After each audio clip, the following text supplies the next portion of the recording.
بسم اللہ الرحمن الرحیم۔ صرف 5 منٹ کا مدرسہ قرآن و حدیث کی روشنی میں 7 شعبان المعظم۔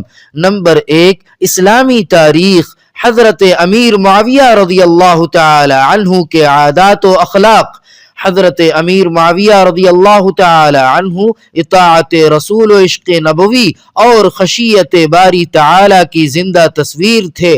حلم و بردباری کا یہ حال تھا کہ مخالفین سخت کلامی سے پیش آتے مگر آپ ہنسی میں ٹال دیتے۔ حضرت قبیصہ بن جابر رضی اللہ تعالی عنہ کہتے ہیں کہ میں نے حضرت معاویہ رضی اللہ تعالی عنہ سے بڑھ کر کسی کو نرم مزاج نہیں پایا۔ بسا اوقات برا بھلا کہنے والوں کو انعام و اکرام سے نوازتے اور فرماتے جو مزہ مجھے غصہ پی جانے میں ملتا ہے وہ کسی چیز میں نہیں ملتا۔ عشق رسول کی بنا پر وہ آپ صلی اللہ علیہ وسلم کے بال اور ناخن حفاظت سے رکھے ہوئے تھے، جن کے بارے میں وفات سے پہلے وصیت فرمائی کہ حضور صلی اللہ علیہ وسلم کے بال اور ناخن مرنے کے بعد میرے آنکھ، کان اور ناک میں رکھ کر اللہ کے حوالے کر دینا اور حضور صلی اللہ علیہ وسلم کی چادر میں مجھے کفن دے دینا۔ اطاعت رسول اللہ صلی اللہ علیہ وسلم کا یہ حال تھا کہ ابو مریم ازدی سے یہ حدیث سنی، جس شخص کو اللہ نے مسلمانوں پر امیر مقرر کیا پھر اس نے ان کے اور اپنے درمیان پردے حائل کر لیے تو اللہ تعالی اس کے اور اپنے درمیان پردے حائل کر دے گا۔ یہ حدیث سنتے ہی آپ نے لوگوں کی حاجتیں اپنے سامنے پیش کرنے کے لیے ایک نمائندہ مقرر کر دیا۔ ان کی سادگی کا یہ عالم تھا کہ دمشق کے بازار میں پیوند لگی ہوئی قمیص پہن کر چکر لگاتے اور دمشق کی جامع مسجد میں پیوند لگے کپڑے پہن کر خطبہ دیتے۔ غرض علم و فضل کا یہ سورج دمشق میں 22 رجب المرجب سن 60 ہجری میں ہمیشہ کے لیے غروب ہو گیا۔ انا للہ و انا الیہ راجعون۔ نمبر 2، اللہ تعالی کی قدرت۔ آسمان کے مختلف رنگ۔ اللہ تعالی نے آسمان پیدا کر کے 4 CMY کے رنگوں سے مزین کیا، لیکن جب ان رنگوں میں سے ایک کا اثر زیادہ اور دوسرے کا کم ہو جاتا ہے تو تیسرا رنگ پیدا ہوتا ہے۔ الغرض رنگوں کی کمی زیادتی سے آسمان کبھی نیلا، کبھی پیلا تو کبھی لال اور نہ جانے کیسے کیسے رنگوں میں خود بخود بدل کر خوبصورت نظر آتا ہے۔ پھر اس میں سورج، چاند اور ستارے سب کے لیے الگ الگ راستے ہیں جو اپنے اپنے راستے سے آتا جاتا، نکلتا اور چھپتا ہے، جبکہ آسمان پر نہ راستے نظر آ رہے ہیں اور نہ رنگ بنانے کا خزانہ نظر آ رہا ہے۔ آخر یہ سارا نظام کہاں سے چل رہا ہے؟ بے شک یہ سب اللہ کی قدرت کا نمونہ ہے۔ نمبر 3، ایک فرض کے بارے میں۔ اذان جمعہ کے بعد دنیاوی کام چھوڑ دینا۔ قرآن پاک میں اللہ تعالی فرماتا ہے اے ایمان والو، جمعے کے دن جب جمعے کی نماز کے لیے اذان دی جائے تو سب کے سب اللہ کی طرف دوڑ پڑو اور خرید و فروخت چھوڑ دو، یہ تمہارے لیے بہتر ہے اگر تم جانتے ہو۔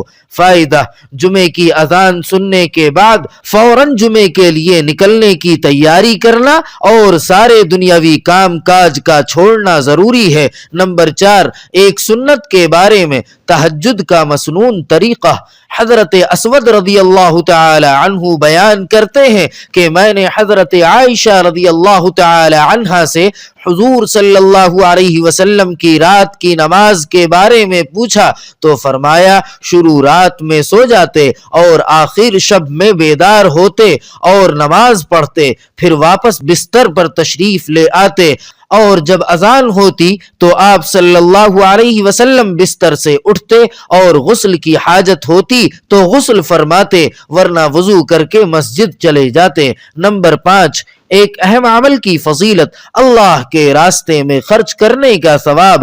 رسول اللہ صلی اللہ علیہ وسلم نے فرمایا، اللہ کے راستے میں جو خرچ کرے گا اسے 700 گنا ثواب ملے گا۔ نمبر 6، ایک گناہ کے بارے میں ہلاک کرنے والی چیزیں۔ رسول اللہ صلی اللہ علیہ وسلم نے فرمایا، ہلاک کرنے والی 7 چیزوں سے بچو۔ لوگوں نے پوچھا وہ کیا ہیں؟ رسول اللہ صلی اللہ علیہ وسلم نے فرمایا، 1 شرک کرنا، 2 جادو کرنا، 3 ناحق قتل کرنا، 4 سود کھانا، 5 یتیم کا مال کھانا، 6 اسلامی جنگ میں پیٹھ پھیر کر بھاگ جانا، 7 پاک دامن عورتوں پر تہمت لگانا۔ نمبر 7، دنیا کے بارے میں، دنیا کی اہمیت اللہ کے نزدیک۔ رسول اللہ صلی اللہ علیہ وسلم نے فرمایا، اگر دنیا کی قیمت اللہ تعالی کے نزدیک مکھی کے پر برابر بھی ہوتی تو اللہ تعالی کسی کافر کو 1 گھونٹ پانی نہ پلاتا۔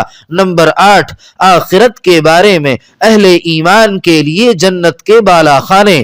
قرآن کریم میں اللہ تعالی فرماتا ہے، جو لوگ ایمان لائے اور نیک عمل کرتے رہے، ہم انہیں جنت کے ایسے بالا خانوں میں جگہ دیں گے جن کے نیچے نہریں بہہ رہی ہوں گی، وہ ان میں ہمیشہ رہیں گے۔ نمبر 9، طب نبوی سے علاج، دھوپ میں بیٹھنے کے نقصانات۔ رسول اللہ صلی اللہ علیہ وسلم نے فرمایا، دھوپ میں بیٹھنے سے بچو کیونکہ اس سے کپڑے خراب ہوتے ہیں، بدن سے بدبو پھوٹنے لگتی ہے اور دبی ہوئی بیماریاں ابھر آتی ہیں۔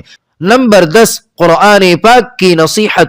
قرآن پاک میں اللہ تعالی فرماتا ہے، اے ایمان والو، تم اللہ اور اس کے رسول کے حقوق کی ادائیگی میں خیانت اور کمی نہ کیا کرو، اور آپس کی امانتوں میں بھی خیانت نہ کیا کرو، حالانکہ تم اس کے نقصان کو جانتے ہو۔